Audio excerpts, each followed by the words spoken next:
Арнамызға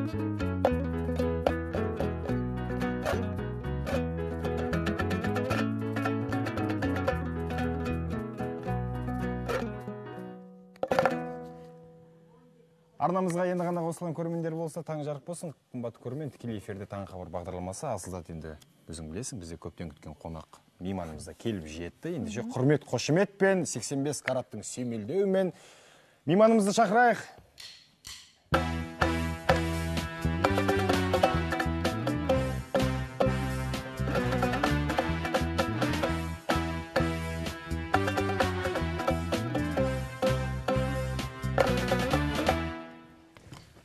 Қалыңыз қалай? Аллаға шүкір, аман есен. Бүгін бізде қонақта әнші Олжас Аман. Көргенімізге қуаныштымыз. Бірден шығармашылықтан бастайықшы, қандай жаңалықтар бар? Мен де көргеніме қуаныштымын. Барлықтарыңызға күдеріңіз сәтті өтсін. Жұмыстарыңызға табыс. Әзіл сөз күлмекке жақсы дейміз ғой. Шынберген ағамыз ба, Нұрлан Мұсаев деген ағамыз ба, бір кісімен танысып жатса керек. Көргеніме, танысқаныма қуаныштымын десе, мен де өкініп тұрған жоқпын депті ғой. Сол айтқандай бізде келгенімізге қуаныштымыз. Шығармашылық жалпы эстрадаға жақында ғана қосылып жатырмын. Біраз әндер жазылып жатыр. Сол әннің біреуінің Құдай қаласа бүгін сіздердің телеарнада тұсауын кессек деп отырмыз.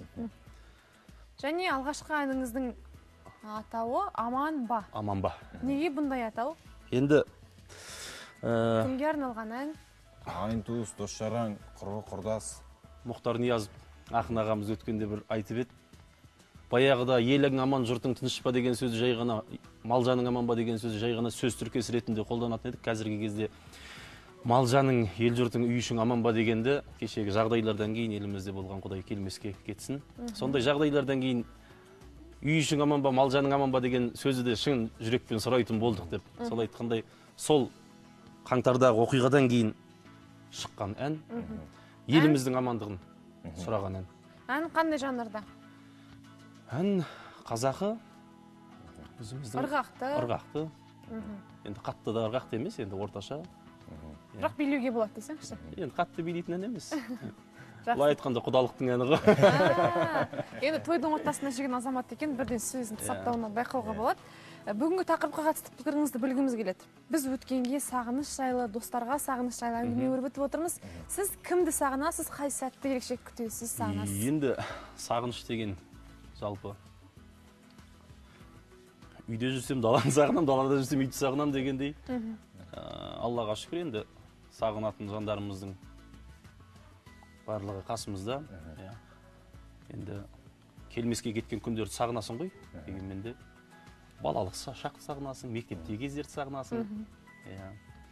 Жаңа сіздердің бағдарламаларыңызды көріп отырып, неше түрлі ескі әуендерді тыңдап, баяғы мектепте жүрген кездегі дискотекаларды сағынып жатырмыз. Сағыныш болады ғой.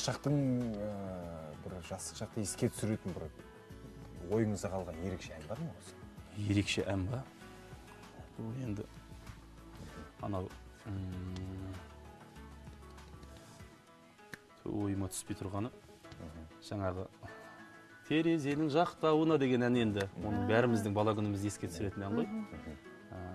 Терезенің жақтауына ойып жаздым атыңды. Тамаша әндер көп негізі сағынып. Жақсы, ендеше ол жеке енді өзің білесің, бізде уақыт шектеулі. Бағанағы өзің айтқан ән аман ба деп ел-жұртпен қауышып осы жерде әннің тұсауын кессек деген ой бар. Ендеше құрмет қошеметпен студияның төріне шақырсақ. Рахмет. Құрметті көрермен, бүгін Олжас Аманның Аман ба атты әннің тұсауы кесілмек. Бірге тыңдайық.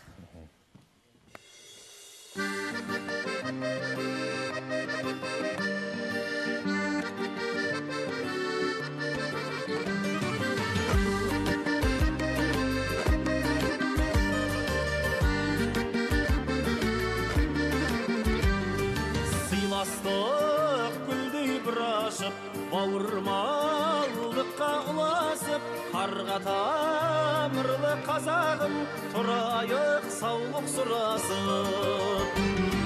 Құбылған мынау заманда, амандық керек адамға, қалайсың қайсар қазағым, үй ішіп тегі заман ба. маған да саған оған да татулық керек ғаламда жан жағың тума туғызын мал жаның түгел аман ба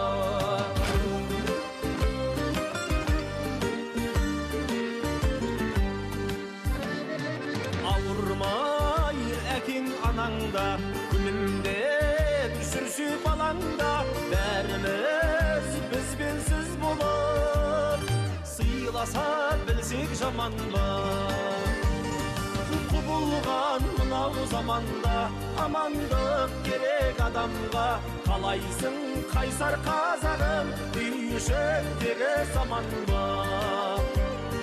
маған да саған оған да татулық керек қаламда жан жағың тума туғызын мал жаның түгел аман ба жан жағың тума туғызын мал жаның түгел аман ба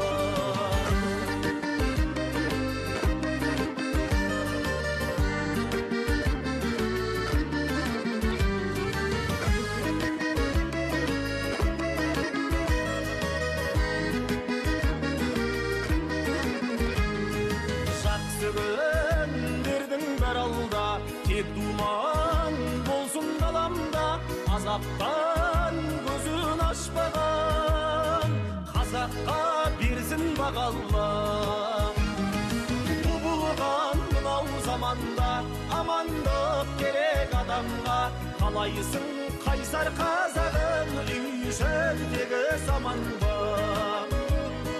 маған да саған оған да татулық керек қаламда жан жағың тума туғызын мал жаның түгел аман ба жан жағың тума туғызын